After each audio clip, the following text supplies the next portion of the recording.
I gdje ste ljudi, dobrodošli u novi video na našem kanalu u Serbian Show.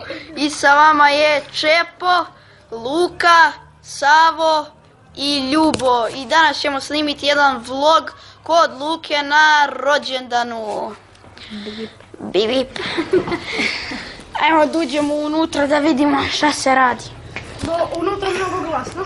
Jeste, ne verujem da ćete, evo ako čujete već sada, ali ne verujem da će unutra da se vidi kada budemo ušli. I evo Luka, koji su vaši utici?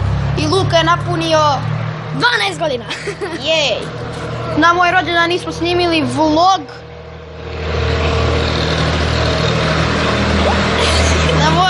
Na moj rođendan nismo snimili vlog jer nisam ponao telefon da snimamo. Idemo dalje kroz osoblje da vidimo. Prošao je traktor i sigurno snimite.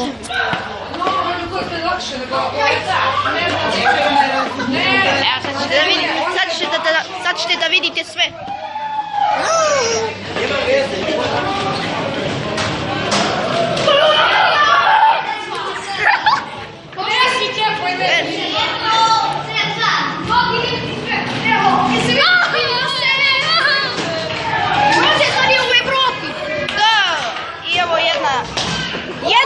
Na toboganu!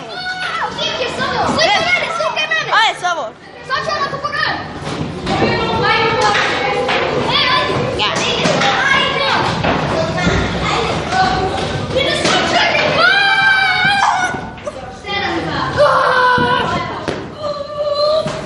Sada ja!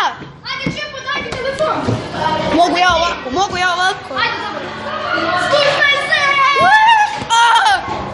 I ajmo jednu na trambolinu, ljudi! Ajde na trambolinu! Uspej je samo jedno! Samo jedino! Ajde sad ti, samo malo! Gledaj moju... Evo sam ja, to je taj samče, ajde! Posle ja!